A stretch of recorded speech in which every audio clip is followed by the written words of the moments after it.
Right now, on this planet, there are about 8 billion of you, and there are trillions of other animals dogs, chimps, elephants, whales with brains bigger than yours. Every one of them can feel pain. Most of them can feel fear. Some of them clearly grieve. But not a single one of them will ever do the thing you did the last time your heart broke. None of them will ever cry. You are the only creature on Earth that leaks salt water from its eyes when it feels something too big to hold.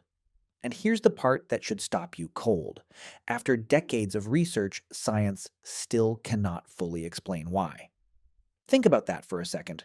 We've mapped the human genome, we've landed machines on comets, and we still can't say for certain why you weep at a funeral, or at a wedding, or at a phone call you didn't want to get. So let's actually figure it out, because the real answer is stranger and warmer than you'd expect. Start with the tears themselves. You actually make three completely different kinds. The first are basal tears. These are the boring ones, a thin film that keeps your eyes from drying out, all day, every day, without you noticing. The second are reflex tears. Chop an onion, catch some wind, get an eyelash stuck, and your eye floods to wash the irritant out. And then there's the third kind, the strange one, emotional tears. The ones that show up when nothing is physically wrong with your eye at all. The ones triggered not by an onion, but by a feeling. And here's the first clue that something deeper is going on. Those third tiers are not the same as the other two. In 1981, a biochemist named William Frey did something almost nobody had thought to do. He collected people's tears, emotional tears, and reflex tears, and ran them through a lab to compare what was actually inside. They were chemically different. Emotional tears, the ones you cry when you're sad, carried about 21% more protein than reflex tears. They were loaded with stress-related hormones, including one called ACTH, which your body pumps out when you're under pressure. They even carried a natural painkiller your brain makes. Your grief tears and your onion tears come from the same ducts, but they are not the same liquid. So Frey proposed a theory that feels intuitively perfect. Maybe, he said, crying is how the body flushes stress chemicals out. You cry, you literally drain the sadness from your system, and you feel lighter. It's a beautiful idea. It's on greeting cards. It's the reason people tell you to just let it all out, so that settles it, right? Well, not quite, because when scientists actually tested whether crying makes people feel better, the results got uncomfortable. When researchers surveyed real crying episodes, about a third of people reported feeling no better after they cried, and around 1 in 10 reported feeling worse. Let that land. The thing you've been told your whole life is a release valve. For a huge share of people, it doesn't drain anything at all. And sometimes it leaves you feeling worse than when you started. So if crying isn't reliably a way to feel better on your own, then what on earth is it for? And this is where the real answer starts to appear. Because the scientist who kept digging noticed something you may have missed your entire life. Crying almost never works alone. Look at when it actually helps. Crying tends to make people feel better when someone is there, when you're held, comforted, understood, and it tends to do nothing or backfire when you cry by yourself in an empty room, which means your tears were never really designed to fix you from the inside. They were designed to reach someone on the outside. Emotional tears are a signal. And here's where it gets genuinely strange. In 2009, an evolutionary researcher named Oren Hasson pointed out something almost no one notices about crying. It blurs your vision. Think about that. At the exact moment you're most overwhelmed, most vulnerable, your body deliberately fogs up your eyes and makes it harder to see, harder to fight, harder to run.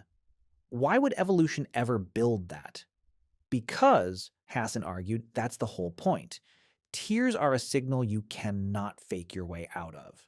By handicapping your own vision, you're broadcasting something no words could. I am not a threat. I have lowered my guard. I need you. It's a white flag made of water, an honest signal of surrender and need wired straight into your face. Because a signal that costs you something is a signal others can trust. And people do trust it.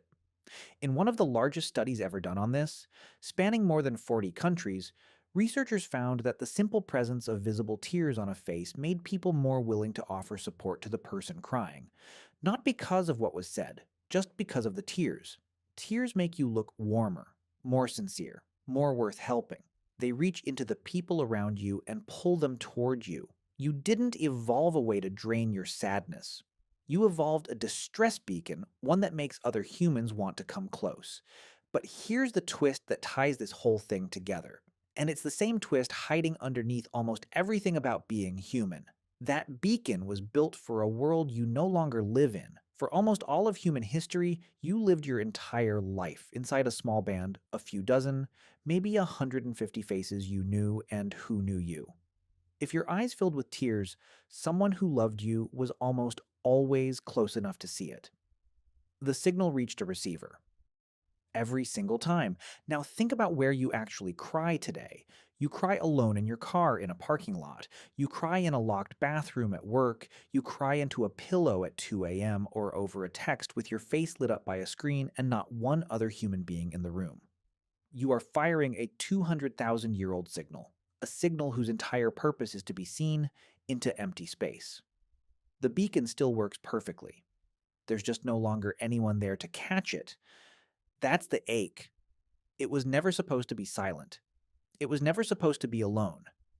And there's one last detail that makes this almost unbearably human.